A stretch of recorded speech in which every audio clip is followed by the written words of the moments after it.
हे welcome है जी और एक नए वीडियो में। अभी अपन खड़े भाई तंजावर में, और तंजावर था चोल साम्राज्य की राजधानी। मतलब ये शहर इतना ज़्यादा डेवलप था 10वीं सेंचुरी में। और यहाँ के जो ये बृहदेश्वर टेम्पल है ये तो प्रसिद्ध ही, साथ में मराठा पैलेस भी यहाँ पर, जो कि मराठा साम्राज्य के दौर में बना हुआ था। मतलब ये हिस्टोरिकल प्लेस है भाई। ये कई साम्राज्यों की राजधानी रहा, जैसे कि नायर साम्राज्य की भी राजधानी रहा। ये 14वीं सेंचुरी से लेकर 17वीं सेंचुरी के बीच तक, और 17वीं सेंचुरी से 18वीं 19वीं सेंचुरी तक ये मराठा साम्राज्य के अंतर्गत रहा। और उसके बाद यहाँ पर ब्रिटिश भी आए, तो ब्रिटिश की भी डेवलपमेंट यहाँ पर आपको नजर आती है। बाकी ये क्षेत्र काफी कमाल का है। तो आज हम इस तंजावर को एक्सप्लोर करने वाले हैं, तो वीडियो में लास्ट तक बने रहना। तो भाई तंजावर में आपका स्वागत है। और सबसे पहली चीज मैंने देखी ये भाई क्लॉक टावर, जो मराठा साम्राज्य के दौरान बनाया गया था। मतलब यहाँ का जो मराठा साम्राज्य था, तंजावर शाखा, उस दरमियान ये टावर बनाया गया था। लेकिन ये बनाया था अंग्रेजों ने भाई, और इसके लिए जो राशि दी थी वो मराठा साम्राज्य की यहाँ की जो रानी थी उन्होंने दिया था। 1883 में इस टावर को बनाया गया। और उसके ऊपर है ना, तो पहले विश्व युद्ध में यहाँ के 61 सैनिक लड़े थे और 4 सैनिक इसमें शहीद हुए थे।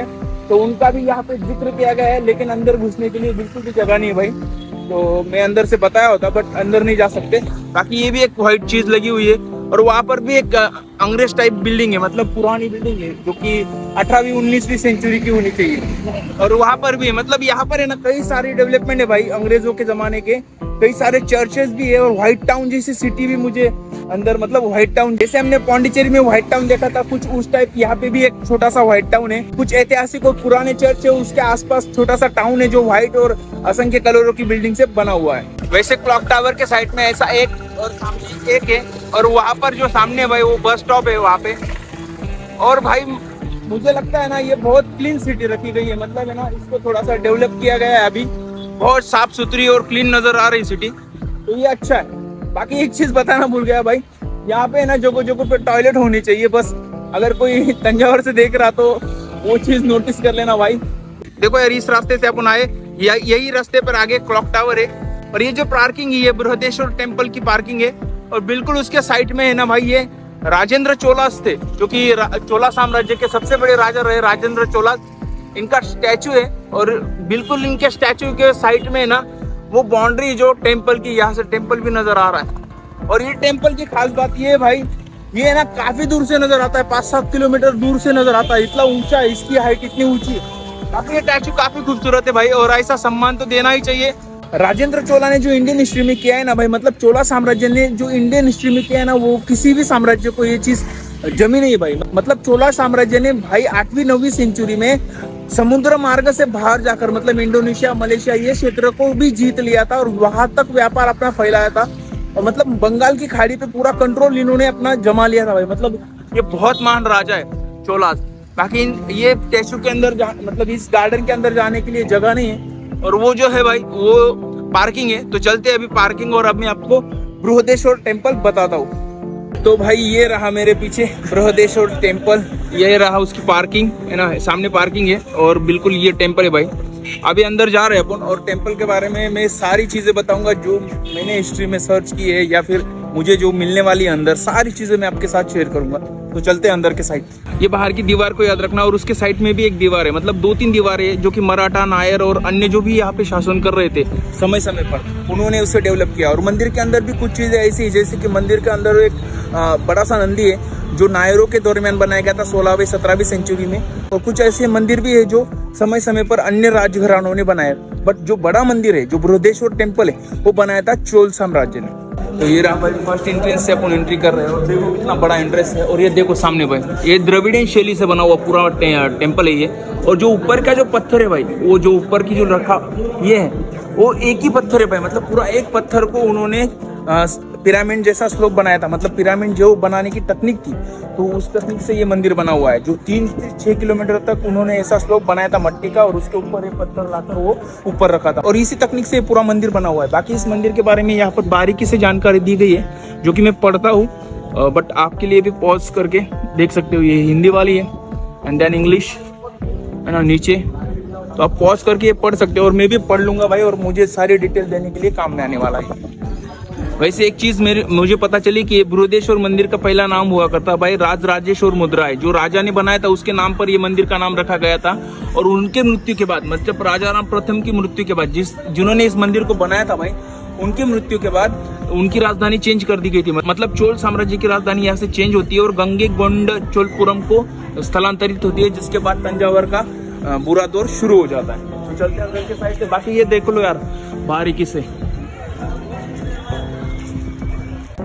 तो ये देखो यार, फर्स्ट गेट, सेकंड गेट, मतलब गोपुरम, और इतना कमाल का है ना, खूबसूरत। उसके ऊपर की डिजाइन के बारे में तो कुछ पूछना भी मत। यहाँ पे चप्पल निकाली जाती है भाई। और जैसे ये फर्स्ट गोपुरम अपन ने देखा है, उसके ही सामने फिर सेकंड आता है और सिमिलर गोपुरम, कुछ चेंजेस नहीं। और उसके आसपास ये दीवारें बनी हुई भाई, और ये 3 दीवारें, मतलब 3 कोटिंग किया गया था। जैसे कि एक किला कैसे संरक्षित किया जाता है, उस तरह से इस मंदिर को भी संरक्षण किया गया था। जैसे कि ये उसी दरमियान की बनी हुई, चोलास के दरमियान की। देखो यार, उधर से अपन अंदर है और गोपुरम देख रहे हो कितने खूबसूरत नजर आ रहे हैं। और ये जो सामने चीज है भाई, ये वाला, और ये देख रहे हो ये वाला, ये भी उसी दरमियान बना है। और यहाँ पर है ना कई सारे सैकड़ों में ना शिवलिंग रखे गए भाई, मतलब सैकड़ों में, मैं आपको बताऊंगा बारीकी से। और ये जो ऊपर का जो पत्थर बोला जाता है ना, ये वाला, ये भाई 80 टन से ऊपर का, उसको भाई 6 किलोमीटर का 7 किलोमीटर का स्लोप बनाया गया था मट्टी का, और फिर उसे ऊपर रखा गया था। मतलब बहुत ज्यादा टेक्निकल यूज किया गया था उस दरमियान, क्योंकि उस टाइम तो क्रेन वगैरह सारी चीजें नहीं थी, तो ऊपर का पत्थर रखने के लिए वो चीज यूज की गई थी। और बाकी ये जो है, ये नंदी, ये नायक राजाओं के दरमियान बना था 16वीं सेंचुरी में, और उसका वो गोपुरम बनाया गया मंडपा, वो भी उसी दरमियान बना था। तो ये रहा भाई मंदिर, और मंदिर के बिल्कुल साइड में ऐसी चीजें बनी हुई है। ये बहुत दूर तक है, बहुत बड़ा नंदी है, और वहाँ पे पूजा चल रही है, तो मैं शूट नहीं कर रहा वहाँ पे। बट ये देखो, यहाँ पे कई सारी मूर्तियाँ ऐसी रखी गई है, और है ना कई सारी सैकड़ों में मूर्तियाँ है यहाँ पे। और आगे के जो है उस साइड के, उसमें ना भाई सब शिवलिंग रखे गए बड़े बड़े, और यहाँ पर भी एक विशाल शिवलिंग है अंदर।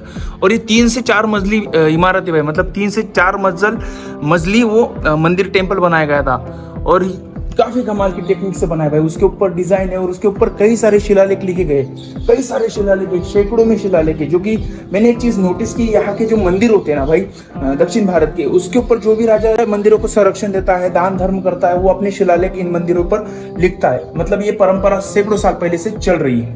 तो देखो यार, मंदिर के ऊपर के शिलालेख मैं आपको बताता हूँ बारीकी से, एकदम बारीकी से लिखे गए शिलालेख है, ये देखो, है ना। और ये तमिल में, ये तमिल तेलुगु लैंग्वेज के लिखे गए शिलालेख है। और ये जो क्षेत्र है ऐसा, जो मंदिर के ऊपर पूरी तरीके से साइड में जो भी लगा हुआ है ना भाई, इसके ऊपर सभी शिलालेख लगे हुए हैं। और यहाँ पे मराठा शिलालेख भी है उस जगह पर, मैं वो भी बताता हूँ। बट ये देखो नज़दीक से मंदिर कितना खूबसूरत नज़र आ रहा है ना। और यहाँ पर भी ऐसे 2-3 टेम्पल्स है, ये एक है, और अनदर साइड में भी, मतलब उस साइड में भी 2-3 टेम्पल है। और मैं आपको संस्कृत शिलालेख बताता हूँ अभी। तो ये देखो, ये मराठा साम्राज्य के दौरान बनाए गए शिलालेख है ना। जब उन्होंने यहाँ पर सांस्कृतिक कार्यक्रम और सारी चीज़ें उन्होंने डेवलप करना शुरू की, तो फिर उन्होंने अपने शिलालेख भी यहाँ पर लगाने शुरू कर दिए। मतलब 18वीं सेंचुरी के आसपास मराठा साम्राज्य यहाँ पर शुरू होता, जिनका यहाँ पे राजवाड़ा भी है। ये सोच रहा हूँ कि अभी मंदिर के अंदर चले जाऊँ। देखो यहाँ से मंदिर कितना खूबसूरत नज़र आ रहा है यहाँ से, है ना। वाह, सच में कमाल का है भाई मंदिर, है ना। तो अभी मंदिर के एंट्री करता हूँ और दर्शन करके आता हूँ भाई।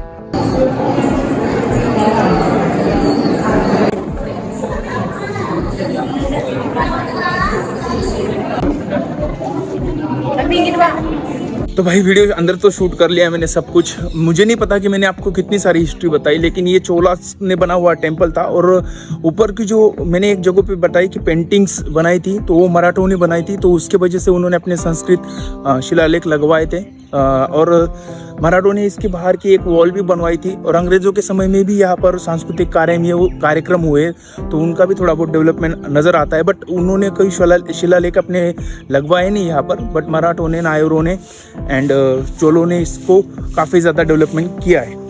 तो भाई टेम्पल को पूरी तरह से विजिट करने के बाद अभी अपन जा रहे हैं भाई मराठा पैलेस की तरफ, जो यहाँ के साम्राज्य थे मराठा, तो उन्होंने यहाँ पे डेवलप किया था वो पैलेस। तो उसको विजिट करेंगे और उसके आसपास क्या चीज़ें वो देखेंगे। तो चलते हैं। तो इस तरफ है भाई तंजावर महल, और ये बाहर की क्षेत्र में फायर ब्रिगेड और ये सारी चीज़ें, ये कुछ सार्वजनिक बिल्डिंग है ना यहाँ के गवर्नमेंट की। और उस गेट से अपन अंदर आए, एंड ये रहा भाई टिकट काउंटर, अडल्ट 50 रुपीज़। यार मुझे यहाँ की एक घटिया चीज़ ये लगी है कि यहाँ के जो हिस्टोरिकल प्लेस है ना तमिलनाडु के, भाई ये फ़ोन पे क्यों नहीं लेते, मुझे यही समझ में नहीं आ रहा है। हर जगह पे कैश चाहिए, और अभी मेरे पास कैश है नहीं भाई। मैं जो भी कैश रहती है वो मैं खाने इसमें चीज़ दे देता हूँ, अभी है ना मुझे ना कैश रखने की आदत रखना पड़ेगी। और ये टिकट काउंटर के बिल्कुल साइड में भाई छत्रपति शिवाजी महाराज का पुतला लगा हुआ है। एंड देखो वो शरद पवार जी के हाथ से लगा हुआ था, यानी भाई छत्रपति शिवाजी महाराज यहाँ पर भी है। और रियल हिस्ट्री अगर आप पढ़ेंगे ना तो तंजावर राजा और छत्रपति शिवाजी महाराज आपस में मतलब उनमें थोड़ी सी झगड़ा हुआ था, क्योंकि छत्रपति शिवाजी महाराज जब दक्षिण विजय के लिए आए थे ना तो उस दरमियान उन्होंने वेंकट जी राजे से पूछा था कि भाई मुझे मेरा हिस्सा दो, मतलब तुम जो पिताजी के हिस्सा पर अपनी ये कर रहे हैं, राज्य कर रहे हो, तो मुझे भी उसमें से थोड़ा बहुत कुछ दो। मतलब बातचीत करना चाहते थे वो, बट भाई तंजावर का जो वेंकट राजे थे वो वहां से निकल के आ गए, जिंजी से या कुछ क्षेत्र से, वेल्लूर से वो निकल के आ गए दक्षिण की तरफ। और फिर बाद में उन्होंने इस तरफ यहाँ पे एक साम्राज्य बनाया, जो बाद में शायद उनमें शिवाजी महाराज और वेंकट जी राजे में समझौता हो गया था, बातचीत होना शुरू हो गई थी, रिश्ते अच्छे हो गए थे। बट यहाँ पर भी छत्रपति शिवाजी महाराज का स्टैचू है भाई, तो अंदर चलते हैं अभी। महल के बाहर की साइड कुछ ऐसी है वो, और महल के अंदर आप साइकिल लेके जा सकते हो, मतलब महल के बाहर तक, जो कि उनका गार्डन होगा वहां तक। तो खूबसूरत डिजाइन बनाई गई है भाई ऊपर, और यहाँ पे सैनिक बैठे होंगे, ये चीज सैनिकों के लिए बनाई गई होंगी। और कई सारे 4 ऐसे बनाए गए हैं सैनिकों को बैठने के लिए, और काफी विशाल एंट्रेंस है भाई, लंबा एंट्रेंस है। और जैसे ही इस लंबे गेट से अपन अंदर आते हैं भाई, तो ये देखो मराठा शैली के घर है, मतलब यहाँ पे मराठा लोग आज भी रहते हैं, तो उनके घर है यहाँ पर। ये सामने, ये इधर है भाई वो चीज जो महल बोलते हैं वो। बट मेरे ख्याल से अंदर शूट अलाउ नहीं, और शूट के लिए 150 रुपीज कहे गए थे, तो फिर मैंने वो अंदर का कुछ लिया नहीं भाई, सिर्फ टिकट लिया है मैंने 50 का, और उसके लिए भी काफी मशक्कत करना पड़ी मुझे। बाकी देखो तो देखो यार, ये भाई मराठा पैलेस है ना, ये यहाँ पर भी कुछ पुरानी स्ट्रक्चर मिले ये ना मंदिर के, देखो। और ये है भाई मराठा पैलेस, ये इनसाइड में आर्ट गैलरी है, और यहाँ पे सारी डिटेल लिखी गई है।